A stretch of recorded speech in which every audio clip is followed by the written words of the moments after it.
Hello friends, if you're new to my channel, welcome. If you are a subscriber or a fan, welcome back. Today's topic is the Knights Templar, Knights Take the Stage. I would recommend that you watch the introduction and also Knights Templar, the beginning. I am going in chronological order, which is why I recommend those two videos first.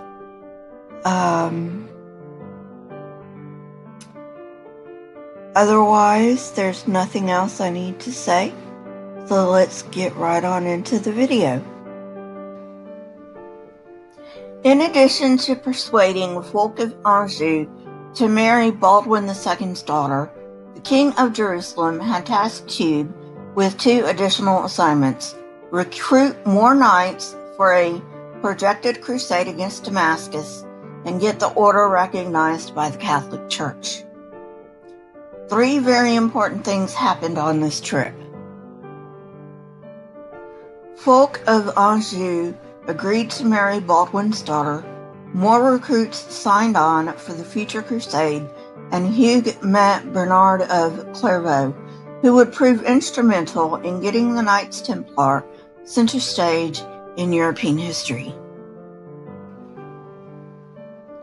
Bernard had much influence in the church of his time. He had violent tendencies, and so sought out an austere order to help him tame the beast. Bernard was aware of the situation in the East and realized that the Holy Land needed fighting knights and not praying monks. Hugues de Payen's mission finally culminated with the Council of Troyes, which convened in January of 1129. Things started moving quickly after Hugh arrived in Europe. The Templars received their first land grant in the West in October of 1127. He was then invited to England in the summer of 1128, which resulted in the first Templar house in London, plus money from the king and land outside of London. Hugh then traveled to Scotland, gathering donations and preparing for the Council of Troyes. He finally spoke before the council on January 13th, 1129. Papal legate Matthew of Albano presided. After Hugh explained the order, the council drew up the Latin rule of the Templars that regulated every aspect of Templar life. The daily life of the Knights Templar pretty much mirrored that of Western monastics, including the daily masses. When away from the temple, recitations replaced the masses. Even though the Templars were now officially sanctioned by the Church, they were not universally welcomed. These people stressed spiritual purity and felt that Christians should stay out of politics and war. Many were upset with the idea of mixing up monk and soldier. Hugh then asked Bernard of Clairvaux to defend the new knighthood, and Bernard obliged. He wrote a treatise wherein he argued that knighthood was compatible with monkhood. A knight's duty, he said, was to kill for Christ, therefore ridding the world of evil. It was possible, according to him, to gain salvation not only by dying for Christ, but also killing for him. Doesn't this sound a lot like jihad?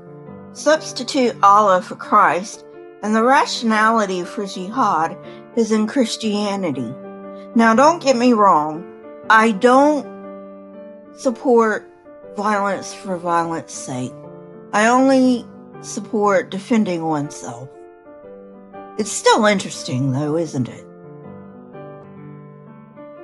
The Damascene Crusade started in November of 1129. The attack force consisted of Templars and men whom Hugh had recruited during his European tour. Within 6 miles of Damascus, a breakaway contingent decided to pillage, which alerted the Damascus cavalry. The contingent only had 45 survivors. Meanwhile, the main offensive had to be called off due to heavy rains. This failure did not stop the Templars, though. Donations, generally through land grants and buildings, with the people in there and the revenue it generated kept pouring in.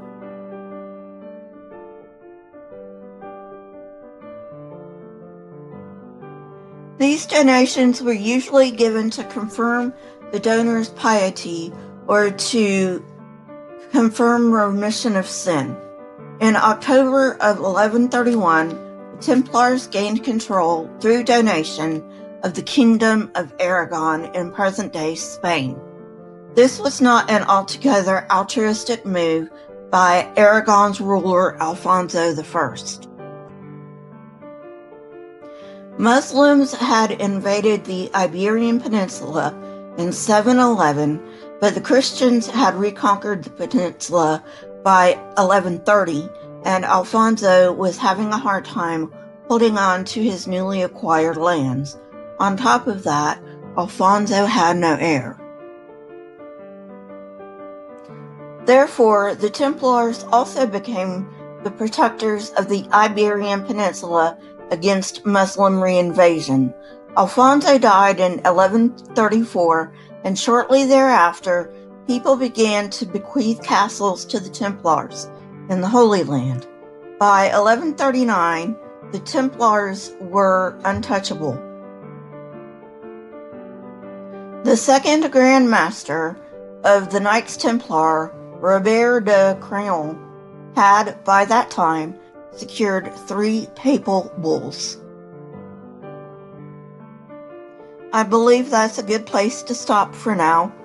Next time, I will give a brief summary of what I've gone through so far, and then we will go on from there. If you like this content, hit the like button, press the subscribe button, and if you would like to be notified when I come out with new content, hit the bell next to the subscribe button. My Twitter, Discord, PayPal, and email links are below, as well as the link to my source for this episode. Question everything and never be afraid. These are a couple of videos from my library. If you have not seen them, go ahead and see them. I look forward to your comments, so please comment below. If you feel I need to fix anything, go ahead and comment that as well. Until next time, friends, goodbye.